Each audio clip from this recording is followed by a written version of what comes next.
Physics with Deepak Kumar के इस YouTube channel पर आपका स्वागत है और आज हम लोग डिस्कशन करने जा रहे हैं विद्युत धारा मतलब इलेक्ट्रिक करंट। इस वीडियो में विद्युत धारा मतलब इलेक्ट्रिक करंट की इस यूनिट के सभी टॉपिक्स को हम टच करने वाले हैं। अगर ये वीडियो अगर आपने लास्ट तक देख ली तो इस यूनिट से आने वाले न्यूमेरिकल या ग्राफ या थ्योरेटिकल क्वेश्चंस आपसे कभी भी गलत नहीं होंगे। ये जो वीडियोज़ हैं ये एक शॉर्ट टाइम प्रिपरेशन की वीडियोस है। इन पर्टिकुलर वीडियोस के अंदर मैं हमेशा यूनिट वाइज एक पर्टिकुलर वीडियो के अंदर उस यूनिट के सारे टॉपिक को कवर कराता हूं। अगर आप चाहेंगे कि इंडिविजुअल टॉपिक के ऊपर डेप्थ में आपको वीडियो चाहिए फॉर आईआईटी जेईई और नीट के लिए तो वो भी अपकमिंग इस पर्टिकुलर यूट्यूब चैनल पर अपलोड होगी। फिलहाल अगर आप इस चैनल पर नए हैं तो चैनल को सब्सक्राइब कर लीजिए, बेल आइकन को प्रेस कर लीजिए। और आज हमारी यूनिट है विद्युत धारा। इस वीडियो में विद्युत धारा के अंदर जितने भी इंपॉर्टेंट टॉपिक्स हैं वो सारे के सारे आपको याद हो जाएंगे। वीडियो के लास्ट में आपको ये लगेगा कि इतना इजी यूनिट है जिसको हम बहुत टफ समझते हैं। तो चलिए स्टार्ट करते हैं। सबसे पहली चीज़ विद्युत धारा क्या होती है इसका मैं आपको बेसिक समझा दे रहा हूँ। फॉर एग्जाम्पल हमारे पास में एक चालक तार है तो आप क्या काम करें, सबसे पहली चीज़ पदार्थों के बारे में अध्ययन करें कि चालक, कुचालक, अर्धचालक या मिश्र धातुएं क्या होती है। तो हम यहाँ पर बात करेंगे चालक। तो चालक का एक सिरा जिसका एक विभव होता है उच्च विभव, दूसरा विभव होता है निम्न विभव। तो उच्च विभव से लेकर के निम्न विभव की तरफ निम्न विभव की तरफ चालक के अंदर से जो धनावेश प्रवाह होते हैं वो विद्युत धारा कहलाते हैं। और उसके ठीक अपोजिट डायरेक्शन में इलेक्ट्रॉन फ्लो होते हैं। कुल मिलाकर के उच्च विभव से लेकर के निम्न विभव की तरफ धनावेश प्रवाह की दर को हम क्या कहते हैं, विद्युत धारा। या निम्न विभव से लेकर के उच्च विभव की तरफ इलेक्ट्रॉन प्रवाह की दर को क्या कहते हैं, विद्युत धारा। इसको हम फॉर्मूले के रूप में कैसे लिखते हैं, तो फॉर्मूले के रूप में लिखा जाता है I = Q divided by T। Q for कुलाम आवेश और T फॉर टाइम। तो आवेश प्रवाह की दर को क्या कहते हैं, विद्युत धारा। तो एक फॉर्मूला तो आपको मिल गया आवेश और समय के रूप में। लेकिन प्रीवियस वीडियो मैंने आपको बताया था कि आवेश को भी कैलकुलेट किया जा सकता है। तो कैपिटल I = Q की जगह आ जाएगा NE डिवाइडेड बाई T। तो इस प्रकार से इसे आवेश प्रवाह की दर या इलेक्ट्रॉन प्रवाह की दर भी कहा जाता है क्योंकि आवेश जो होते हैं वो इलेक्ट्रॉन की वजह से मिलते हैं हमको। तो नॉर्मल सा उच्च विभव से लेकर के निम्न विभव के बीच में धनावेश या निम्न विभव से लेकर उच्च विभव की तरफ इलेक्ट्रॉन प्रवाह। I = आवेश प्रवाह की दर या I = इलेक्ट्रॉन प्रवाह की दर। मैंने आपको फॉर्मूला बता दी। फॉर्मूला इसलिए जरूरी है क्योंकि आपको न्यूमेरिकल सॉल्व करने होते हैं। फिर हम बात करते हैं धारा घनत्व क्या होता है। तो चालक तार का जो सबसे न्यूनतम क्षेत्रफल कहीं भी अगर होता है तो उस न्यूनतम क्षेत्रफल के अकॉर्डिंग जो धारा की डेंसिटी निकाली जाती है वही धारा घनत्व कहलाता है। जैसे कि J = I/A। और यहाँ पर A का मतलब एरिया से है। कौन सा एरिया, ये जो क्रॉस सेक्शनल एरिया होता है। तो अगर किसी भी क्रॉस सेक्शनल एरिया से I अमाउंट की धारा गुजरती है A क्षेत्रफल से या एरिया से तो वो क्या कहलाता है, धारा घनत्व। और धारा घनत्व के बारे में हम जिक्र क्यों कर रहे हैं, क्योंकि धारा घनत्व वो भौतिक राशि है या वो भौतिक प्रॉपर्टी होती है चालक की जो उसके न्यूनतम क्षेत्रफल से मैक्सिमम धारा गुजरने की कंडीशन को सेटिस्फाइड करती है। तो ये कंडीशन है Imax divided by A minimum. ये एक बार एग्जामिनेशन में पूछा गया है कि A कैसा होगा, मिनिमम, और I कैसा होगा, मैक्सिमम। तो मैक्सिमम धारा मिनिमम क्षेत्रफल से जब गुजरती है तो उस प्रॉपर्टी को हम क्या कहते हैं, धारा घनत्व। मात्रक आप निकाल सकते हैं एम्पियर प्रति सेंटीमीटर का स्क्वायर या एम्पियर प्रति मीटर स्क्वायर SI इकाई में। फिर हम बात करते हैं कि प्रतिरोध क्या होता है या विशिष्ट प्रतिरोध क्या होता है। तो प्रतिरोध क्या होता है, देखिए धारा के मार्ग में रुकावट। मैंने अभी आपको बताया एक चालक तार है। एक चालक तार में अगर मान लीजिए धारा प्रवाह होगी तो उसके मार्ग में कुछ न कुछ रुकावट होगी, वो प्रतिरोध कहलाएगा। लेकिन प्रतिरोध को केवल एक डेफिनेशन से समझने से काम नहीं चलेगा क्योंकि आजकल जो एग्जामिनेशन में क्वेश्चन आते हैं वो काफ़ी अलग लेवल के आते हैं। तो प्रतिरोध का फॉर्मूला होता है R = 2m n e² τ L divided by A। अब प्रतिरोध में ये वाला जो सेक्शन है ये विशिष्ट प्रतिरोध कहलाता है। तो capital R = rho L divided by A। तो अगर आपने ये जो रो है ये विशिष्ट प्रतिरोध क्वेश्चन पूछा जाता है प्रतिरोध की निर्भरता के कारक या विशिष्ट प्रतिरोध की निर्भरता के कारक, तो ये आपको याद रखना है। तो ये प्रतिरोध का फॉर्मूला हो गया। प्रतिरोध के बहुत सारे फॉर्मूले, विशिष्ट प्रतिरोध के रूप में, द्रव्यमान के रूप में, क्रांतिकाल के रूप में, चालक की लंबाई के रूप में, क्षेत्रफल के रूप में। तो ये प्रतिरोध का फॉर्मूला हो गया। और ये इसमें जो रो है ये विशिष्ट प्रतिरोध है। प्रतिरोध और विशिष्ट प्रतिरोध ये भी हो गया, ये भी हो गया, ये भी हो गया। अब क्या काम कर सकते हैं, तो आपने R का एक फॉर्मूला निकाल लिया रो L/A। तो रो को आप लिख सकते हैं RA डिवाइडेड बाई आपका L। तो अगर आपको प्रतिरोध पता चल गया तो इसका अगर हमने उल्टा कर दी तो चालकता निकल जाइए। तो चालकता C = 1/R। वैसे विशिष्ट प्रतिरोध का जो उल्टा होगा विशिष्ट चालकता। तो विशिष्ट चालकता को अगर हम G से प्रदर्शित करते तो 1/ρ। तो ऐसे छोटे छोटे क्वेश्चन एग्जामिनेशन में आ जाते हैं जो डेफिनेशन लेवल पर रहते हैं और हम उनको छोड़ करके चले जाते हैं। तो देखिए कितने सारे फॉर्मूलेज में भी आपको देने वाला हूँ। तो ये प्रतिरोध, विशिष्ट प्रतिरोध, प्रतिरोध की निर्भरता के कारक, इस पर अलग से क्वेश्चन बनते, विशिष्ट प्रतिरोध की निर्भरता के कारक, इस पर अलग से क्वेश्चन बनते। और अगर आपको फॉर्मूला याद है तो आप आराम से ये थ्योरेटिकल क्वेश्चन को इजीली सॉल्व कर पाएंगे। देन उसके बाद हम लोग चलते हैं ओम का नियम। ठीक है, इसमें देखिए ओम के नियम से क्वेश्चन हमेशा आते हैं। तो ओम के नियम में देखिए सबसे पहली कंडीशन क्या है। ओम के नियम में सबसे पहली कंडीशन ये है कि चालक की भौतिक प्रकृति, जैसे तापमान, दाब, उसका आयतन, उसका डेंसिटी जो है वो स्थिर रहना चाहिए, तब जा करके हम ओम का नियम अप्लाई करते हैं। तो पहली कंडीशंस और ओम का नियम में सिंपल सा फॉर्मूला है R = V divided by I। और इनके बीच में जो ग्राफ खींचा जाता है वो एक रेखीय ग्राफ होता है, जिसको हम ओमीय प्रतिरोध भी बोलते हैं। तो याद रखिए ये जो कोण बनता है ना थीटा, तो tan theta is equal to V/I that is equal to R। तो कई बार क्वेश्चन पूछा गया है कि जो प्रतिरोध है वो ट्रिग्नोमेट्री की कौन सी राशि के रेशियो के मतलब प्रोपोर्शनल में है, समानुपाती है। तो tan थीटा के समानुपाती है। तो V डिवाइडेड बाई I को हम tan थीटा से प्रदर्शित कर सकते हैं। ग्राफ का नेचर कैसा है, रेखीय रूप से है। और ओम के नियम की सबसे बड़ी कंडीशन है कि आयतन जो होना चाहिए वो फिक्स होना चाहिए। तो आयतन V1 = V2, मैं यहाँ पर वोल्टेज की बात नहीं कर रहा हूँ, आयतन की बात कर रहा हूँ। V1 = V2 that is equal to A1 L1 = A2 L2। ये शर्त एग्जामिनेशन में पूछी जा चुकी है। क्षेत्रफल गुणित पहली मतलब प्रारंभिक क्षेत्रफल इंटू प्रारंभिक लंबाई इज इक्वल टू अंतिम क्षेत्रफल इंटू अंतिम लंबाई, ये आपस में बराबर होना चाहिए। कुल मिलाकर के इनका जो आयतन है वो बराबर होना चाहिए। ठीक है, दूसरी कंडीशन है कि M1 = M2, मास चेंज नहीं होना चाहिए। तीसरी कंडीशन है कि density is equal to D1 = D2। तीसरी इसके अलावा T1 = T2। ठीक है भाई, तो ये जो कंडीशंस है ये सेटिस्फाइड होने चाहिए ओम के नियम में। कई बार ये कंडीशंस ऑप्शन के रूप में पूछी जाती है और हमको लगता है कि बिल्कुल नई चीज़ें पूछ ली, नई चीज़ें नहीं है। बस जो थ्योरेटिकली पॉइंट होते हैं उनको ऐसे फॉर्मूला मेथड के रूप में भी आपके सामने रखा जा सकता है ऑब्जेक्टिव क्वेश्चन के फॉर्मेट में।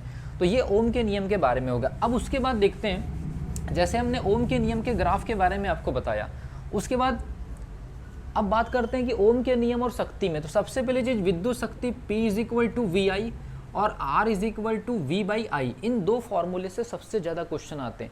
सबसे पहले चीज विद्युत शक्ति V² डिवाइडेड बाई R, तो P is directly proportional to V², यहाँ से कई बार क्वेश्चन बनते हैं।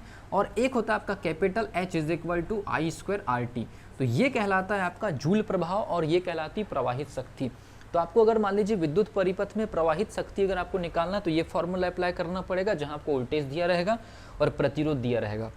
अगर मान लीजिए कि विद्युत धारा की वजह से चालक तार में जो ऊष्मा उत्पन्न होती है उसका फॉर्मूला I² RT, ये एक्चुअल में जूल प्रभाव है। अगर इसको कैलोरी में कन्वर्ट करना है तो 1/4.2 से गुणा करना पड़ेगा। तो ये क्वेश्चन यहाँ से डायरेक्ट बनते हैं और बहुत सीधे न्यूमेरिकल होते हैं इसके। ठीक है भी, तो ये मैंने आपको बता दी शक्ति और ऊर्जा। इसमें लॉजिकल क्वेश्चन बहुत सारे बनते हैं कि धारा का मान दुगुना करने पर कितनी हो जाएगी ऊष्मा, कितना परसेंटेज बढ़ जाएगा। ग्राफिकल रिप्रेजेंटेशन देख लीजिए आप, ग्राफिकल रिप्रेजेंटेशन चाहे आप यहाँ पर H रखिए, चाहे यहाँ पर आप P रखिए, यहाँ पर चाहे I रखिए, यहाँ वोल्टेज रखिए, तो इनके साथ में रिलेशनशिप कैसा है, 2 की घात का। तो 2 की घात की वजह से ग्राफ ऐसा बनेगा, ये आपको याद रखना है, ग्राफ पहचानने के लिए आ जाता है।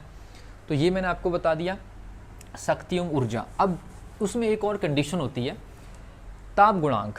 जैसे किसी चालक तार का हम तापमान बढ़ाते हैं तो प्रतिरोध बढ़ता है, लेकिन उसमें भी कंडीशंस है कि कितना होगा। तो RT = R0 1 + alpha delta T। यहाँ पर अल्फा को हम प्रतिरोध ताप वृद्धि गुणांक कहते हैं। RT किसी दिए गए टेम्परेचर पर प्रतिरोध ज्ञात करना होता है। R0 0 डिग्री सेल्सियस तापमान होता है और डेल्टा T ताप वृद्धि, क्योंकि तापमान बढ़ाएंगे तो प्रतिरोध बढ़ेगा, तो अंतिम प्रतिरोध निकालना है। लेकिन कई बार ऐसा होता है कि बीच में टेम्परेचर दिया होता है और उस पर प्रतिरोध से फिर एक नए टेम्परेचर पर नया प्रतिरोध निकालना होता है। उस कंडीशन में अल्फा की वैल्यू जो होती है वो होती है R2 - R1 divided by R1 T2 - R2 T1। इससे भी ये एक और कंडीशन है इसमें। तो अल्फा निकालने के लिए अगर मान लीजिए सीधे 0 डिग्री सेल्सियस से दिया तो ये फॉर्मूला अप्लाई करिए, और बीच में रेंडमली 2 प्रतिरोध दिए हैं, 2 टेम्परेचर दिए, तो इससे आप निकाल सकते हैं। तो ताप वृद्धि गुणांक पर यहाँ डायरेक्ट क्वेश्चन बन जाता है। फिर बात करते हैं समांतर क्रम और श्रेणी क्रम। बहुत ईजी क्वेश्चन यहाँ से बनते हैं। ये आपका एक श्रेणी क्रम वाला पोर्शन हो गया। तो श्रेणी क्रम वाले में बहुत सिंपल है, श्रेणी क्रम में बहुत सिंपल है। सबसे पहली चीज श्रेणी क्रम में आपको R1 + R2 + R3 करना है, और धारा का मान निकालने के लिए V divided by R1 + R2 + R3। ठीक है भी, तो तो ये कंडीशन आपको करनी है। सबसे पहली चीज़ कितनी धारा फ्लो होगी श्रेणी क्रम में, तो टोटल प्रतिरोध आपको ऐड करके ऐसे निकाल लेना है। और समांतर क्रम का तो और इस प्रकार से है, बहुत ईजी है इसका भी। तो ये इस टाइप की कंडीशन है। हालांकि एग्जामिनेशन में डायरेक्टली ऐसे सर्किट नहीं आते, लेकिन ये आपको बेसिक कॉन्सेप्ट बता रहा हूँ। तो ये आपका हो गया R1, R2 और R3। इस कंडीशन में जो प्रतिरोध आप निकालेंगे, इस कंडीशन में जो प्रतिरोध निकालेंगे वो हो जाएगा आपका R1, R2, R3 divided by R1, R2, R2, R3 plus R3, R1। इस कंडीशन में धारा निकालने का सबसे सही जो तरीका है वो है capital I is equal to V divide by R1, V divide by R2 और V डिवाइड बाई R3। क्यों? क्योंकि समांतर क्रम में वोल्टेज चेंज नहीं होता, तो बस प्रतिरोध चेंज है। यहाँ की धारा, यहाँ की धारा, यहाँ की धारा निकाल दो और तीनों धारा को जोड़ दीजिए आप, तो उसके बाद आपको टोटल धारा निकल जाती है। तो ये है आपका समांतर क्रम, ठीक है। और याद रखिए, चाहे वो श्रेणी क्रम हो चाहे वो समांतर क्रम हो, ऊर्जा का योग और आपका शक्ति का योग, उसके लिए कोई स्पेशल फॉर्मूला नहीं है। आपको एक ही फॉर्मूला लगाना है, P1 plus P2 plus P3 या H1 plus H2 plus H3। इसमें आपको कोई क्रम की जरूरत नहीं होती। समांतर क्रम हो या श्रेणी क्रम हो, ऊर्जाओं को या फिर शक्तियों को डायरेक्टली आपको ऐड ही करना है। देन उसके बाद हम आगे चलते हैं। तो मैंने समांतर क्रम और श्रेणी क्रम के बारे में बता दिया। एक होता है व्हिटस्टोन ब्रिज या किरचॉफ का नियम, तो आपने पढ़ा होगा जंक्शन पर इस प्रकार से अगर मान लीजिए इनकमिंग धारा को हम पॉजिटिव मानते हैं, आउटगोइंग धारा को नेगेटिव मानते हैं, तो मान लीजिए I1 plus I2 plus I3 is equal to I4 plus I5।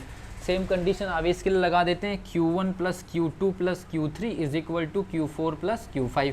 ये 1 ले लीजिए, ये 2 ले लीजिए, ये 3 ले लीजिए, 4 ले लीजिए, 5 ले लीजिए।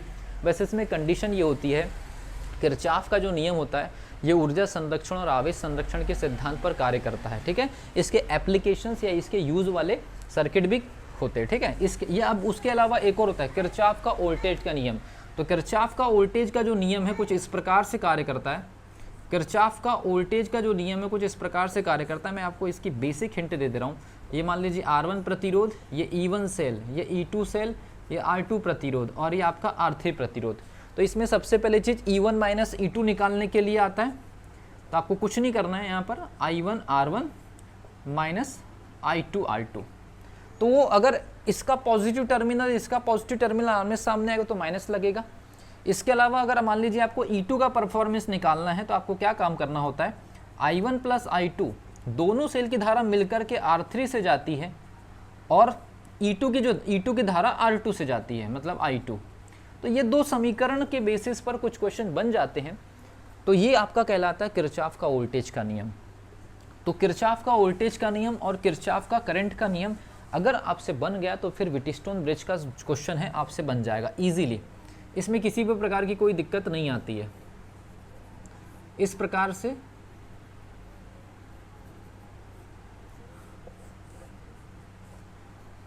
ये आपका मान लीजिए P, Q, R और S। तो व्हिटस्टोन ब्रिज की सबसे अच्छी कंडीशन ये होती है कि यहाँ से जो धारा फ्लो होती है IG, यहाँ पे गैल्वेनोमीटर होता है, उसमें से कोई भी धारा अगर फ्लो नहीं होती है तो इसको हम बोलते हैं बैलेंस कंडीशन, सेतु संतुलन की स्थिति बोला जाता है। तो इस कंडीशन में फॉर्मूले कौन कौन से बनते हैं, सबसे पहली चीज़ P बटे Q is equal to R बटे S, पहली कंडीशन। और अगर मान लीजिए यहाँ पर कितनी धारा जा रही है, अगर मान लीजिए ये I1 है और ये मान लीजिए I2 है, तो आपको बता दूं I1 is equal to total voltage स्रोत का, मैंने आपको बताया था श्रेणी total voltage V divided by P plus R, क्योंकि वो श्रेणी क्रम में हो जाएंगे। और I2 इस तरफ उसकी वैल्यू हो जाएगी V divide by Q plus S। तो ये दो कंडीशन पूछी जाती है व्हिटस्टोन ब्रिज में। एक तो आपको अननोन प्रतिरोध निकालना होता है और पूरी की पूरी धारा कितनी डिवाइड हो रही है, यहाँ कितनी फ्लो हो रही है, जो यहाँ पर फ्लो होगी वो यहाँ पर फ्लो होगी, जो यहाँ फ्लो हो रही है वो यहाँ फ्लो होगी। तो ये हो गया व्हिटस्टोन ब्रिज। बहुत सिंपल क्वेश्चन आते हैं व्हिटस्टोन ब्रिज के।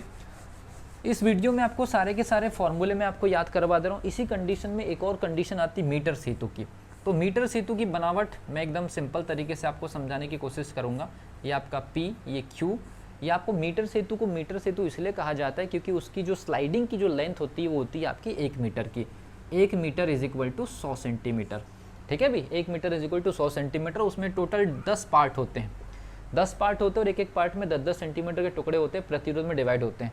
और जहाँ पर एक जॉकी होती है यहाँ पर जो उसके ऊपर स्लाइड करती है, ठीक है भाई, जॉकी होती है जो स्लाइड करती है। तो ये वाली लेंथ को अगर L मानते हैं तो ये 100 माइनस L कहलाती है। तो इस हिसाब से लंबाई के आधार पर प्रतिरोध समानुपाती होते हैं, तो P divided by L is equal to Q divided by 100 minus L। तो इस फॉर्मूले से भी आप क्या कर सकते हैं, अननोन प्रतिरोध ज्ञात कर सकते हैं मीटर सेतु का। तो ये मैंने मीटर सेतु बता दी। उसके बाद अतिचालकता की कंडीशन बता दे रहा हूँ आपको। तो अतिचालकता एक्चुअल में क्या होता है, जब दो इलेक्ट्रॉन बहुत कम टेम्परेचर पर आकर्षित होने लगते हैं तो वो एक दूसरे से इलेक्ट्रॉन युग्म बना लेते हैं, जुड़ जाते हैं और फिर उनके बीच में टकराव खत्म हो जाता है।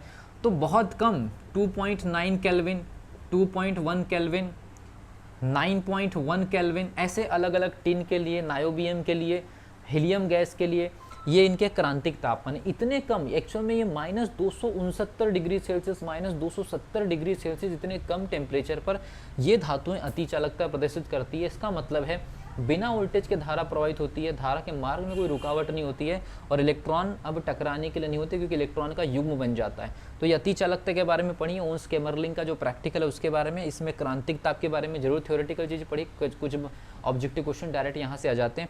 फिर हम बात करते हैं प्रतिरोध की कलर कोडिंग। तो इस प्रकार से हम प्रतिरोध को इलेक्ट्रॉनिक्स रूप में, अर्धचालक रूप में हम ऐसे प्रदर्शित करते हैं, ये पहली पट्टी, दूसरी पट्टी, तीसरी पट्टी, इस प्रकार से ये ए भाग, ये बी भाग और ये डी भाग। तो लगभग हमारे सिलेबस में 4 प्रकार के प्रतिरोध या 4 पट्टी वाले प्रतिरोध का हम लोग स्टडी करते हैं। तो इसमें एक्चुअल में एक टेबल आपको मिलेगी जिसमें हर एक कलर का एक कोड दिया होगा दार्शनिक प्रणाली में, जिसमें आपका बीबी रॉय वाला एक सिस्टम है जिसमें आपका स्टार्टिंग होता है आपका ब्लैक से, मतलब काला भूरा, इस टाइप से कोडिंग आप याद कर लीजिए। मैं आपको फॉर्मूला दे दे रहा हूँ। फॉर्मूला इस प्रकार से है, ए बी कॉमा ब्रैकेट लगा देना है, गुणा कर देना है और 10 to the power of C plus यहाँ पर आपको लिखना है त्रुटि। तो याद रखिए उसमें त्रुटि में आपके 3 टाइप की कंडीशंस रहती है, एक आपके चांदी, एक आपका सोना और एक आपका बेस कलर अगर कोई नहीं है तो। ये त्रुटि वाला भाग है, ये त्रुटि वाला भाग है, ये ए वाला पार्ट है, ये बी वाला पार्ट है, सी वाला पार्ट है। फॉर एग्जांपल ए में कोई कलर है 4थे नंबर का तो हम लिख देंगे 4, बी में कोई कलर है 7वें नंबर के कोडिंग वाला तो हम लिख देंगे 7 और फिर मल्टीप्लाई कर देंगे। मान लीजिए कि तीसरे नंबर पर जो कलर है उसका वैल्यू, मतलब जो घात है उसमें क्रम में आप देख लीजिए, उसमें जो घात है वो 1 रहेगी, तो ये हो जाएगा आपका 10 टू द पावर 1 प्लस मान लीजिए चांदी या सोना है तो उसके आधार पर ±5% से +-5%, +-10%, इस प्रकार से +-20% ये त्रुटि दी होती है। ठीक है, तो आप ऐसा लिखेंगे 470 +-5% की त्रुटि। ये इस प्रकार से कार्बन प्रतिरोध की कलर कोडिंग बहुत इजी है, इस पर क्वेश्चन ज़्यादा आते नहीं है लेकिन देख करके जरूर जाइए। तो इस पर्टिकुलर यूनिट के अंदर लगभग ये सारे टॉपिक एग्जामिनेशन में रिपीट होते हैं। अगर आपको ये वीडियो अच्छी लगती है तो आप कमेंट जरूर करिए। इसके अंदर एक और चीज़ बता दूं, अगर आपको इन टॉपिक की डेप्थ में स्टडी चाहिए, नीट लेवल की, IIT JEE की, तो वो वीडियोस आपको मिलने वाली है अलग से। लेकिन ये जो वीडियोस है ये शॉर्ट टर्म प्रिपरेशन के लिए आपको एक यूनिट का पूरा निचोड़ दिया जा रहा है। तो मिलता हूँ अगली वीडियो में, तब तक के लिए wish you all the best.